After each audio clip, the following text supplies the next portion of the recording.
এবারের গল্প লিচু। মহারাজ, এবারে গাছে কিন্তু বেশ ভালোই আম হয়েছে। তা সত্যি বটে। তবে শুনছি এবারে সর্বত্রই নাকি আমের ফলন যথেষ্ট ভালো হয়েছে। সে ভালো খারাপ যাই হোক, আমাদের রাজ্যে আমের ফলন কেমন হয়েছে সেইটা বলুন। ভালো, খুবই ভালো। আর আমাদের বাগানে যে বিখ্যাত কহিতুর আমের গাছ আছে, আমি হলফ করে বলতে পারি ওই গাছ আমাদের সইদের বাগানেও নেই। তা কি করবে শুনি? সইকে নিয়ে এসে আম গাছ দেখাবে? হুম, আম গাছ দেখাবো না, আম পাঠাবো। আম, সুবর্ণ পাত্রে মসলিন ঢাকা দেওয়া সুপক্ক কহিতুর আম পাঠাবো। যা তোমার ইচ্ছে।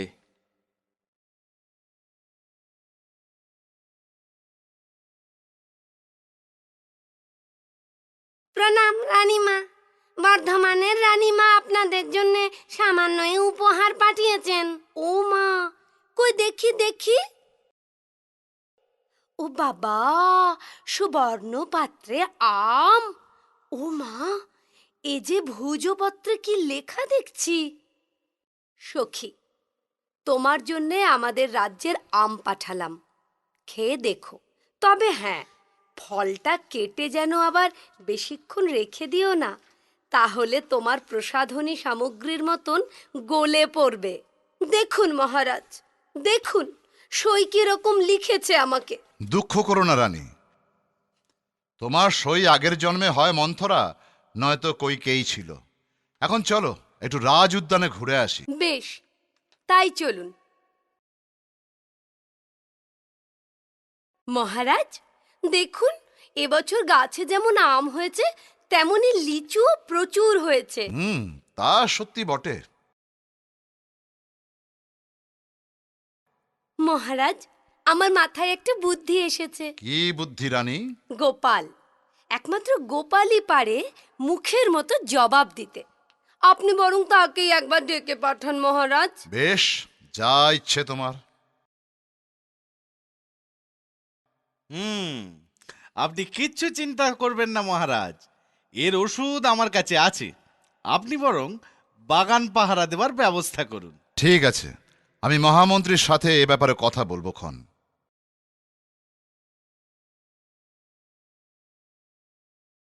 অত বড় বাগান, অতগুলো লিচু গাছ, তাতে আবার অত লিচু। প্রহরী দিয়ে পাহারা দিতে গেলে প্রহরীরা নিজেরাই সব ঝেড়ে ফাঁক করে দেবে। তবে উপায়? মহারাজ, বুদ্ধিটা কার? আমাদের গোপালের। মহারাজ, আমার মাথায় একটা বুদ্ধি এসেছে। আমি, গবুচন্দ্র, সেনাপতি মশাই, গোপাল আর কবিরত্ন, আমরা এই কজন মিলে যদি বাগানের লিচু গাছ পাহারা দিই তবে কেমন হবে? ব্যাপারটা মন্দ হবে না।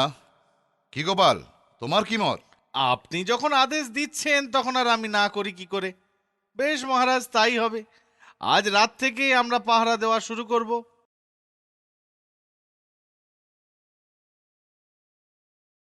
বাবা, কি অন্ধকার রাত্রি! রাত্রি তো অন্ধকারেই হয়, আলোকোজ্জ্বল রাত্রি আমি তো কোনোদিন দেখিনি। ওহা, তুমি চুপ করো তো। ভাই গোপাল, তোমরা দুজনে বরং এখানে পাহারা দাও, আমরা তিনজনে ওই দিকটা যাই।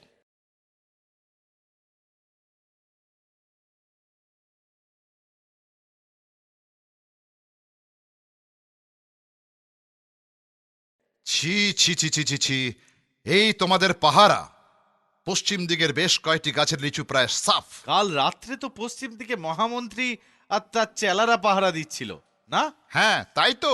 আজ রাত্রে যেন আর চুরি না হয়, ঠিক মতো পাহারা দেবে তোমরা। গবু, আজ আমরা রাত্রের 4 প্রহরে চারদিকে ঘুরে বাগান পাহারা দেব, ঠিক আছে? হ্যাঁ, ঠিক আছে। তাহলে আজ আমরা প্রথমে এই পূর্ব দিকে পাহারা দেব। গোপাল, তোমরা পাহারা দেবে পশ্চিম দিকে। চল হে সব, আমরা পূর্ব দিকে যাই।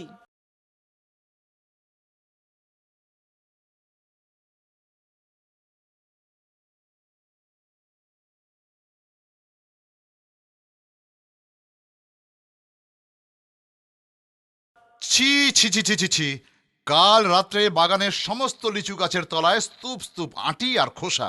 বলি পাহারা দিলে তো চোর কমে, কিন্তু এক্ষেত্রে দেখছি যে চোরের উৎপাত বেড়েই যাচ্ছে। এসব কি হচ্ছে মহামন্ত্রী? কিছুই তো বুঝতে পারছি না। হ্যাঁ গোপাল, তুমি কি কিছু বুঝতে পারছো? আগে না মহামন্ত্রী। ঠিক আছে, দেখছি মহারাজ কি করা যায়। আজ সবাই খুব সতর্ক থাকবে, চোর ধরতেই হবে। চলো আমরা ওইদিকে যাই, আর গোপাল তোমরা এইদিকে থাকো। হ্যাঁ, কবিবর, চলুন আমরাও চুপি চুপি ওদের পিছু পিছু যাই। বেশ, চলুন।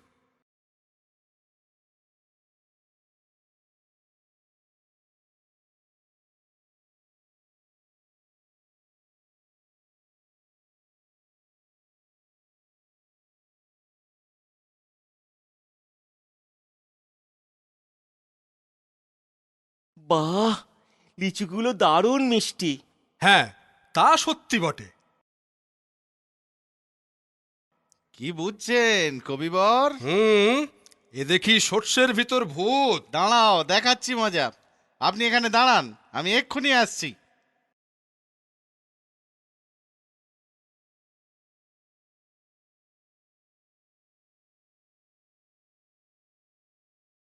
ওহ, লিচু খেয়ে পেট ভরে গে- গে- ও মা, ওটা কে গো? আহ, চিনতে পারছিস না? আমি লিচু ভূত, এই গাছেতে থাকি। কদিন ধরেই তোরা আমার শান্তি নষ্ট করছিস, তাই আজ আমি তোদের ঘাড় মটকাবো। মটকাবোই মটকাবো। রাম রাম রাম রাম রাম রাম রাম রাম রাম রাম রাম রাম রাম রাম। ভয় পেলেন নাকি কবিবর? ভয় নেই, আমি গোপাল। চলুন এবার নিশ্চিন্ত মনে ঘরে ফেরা যাক। যা ভয় দেখিয়েছি তাতে তল্লাটে আর কেউ মারাবে না। হ্যাঁ, তাই চলো।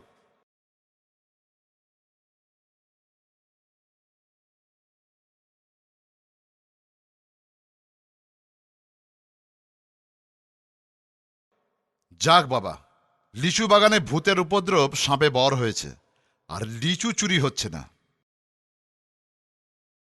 শুধু তাই নয় মহারাজ, বর্ধমানের মহারানীকে মুখের মতন জবাব দেওয়ার মতন সুপক্ক সুমিষ্ট লিচুও পাওয়া গেছে।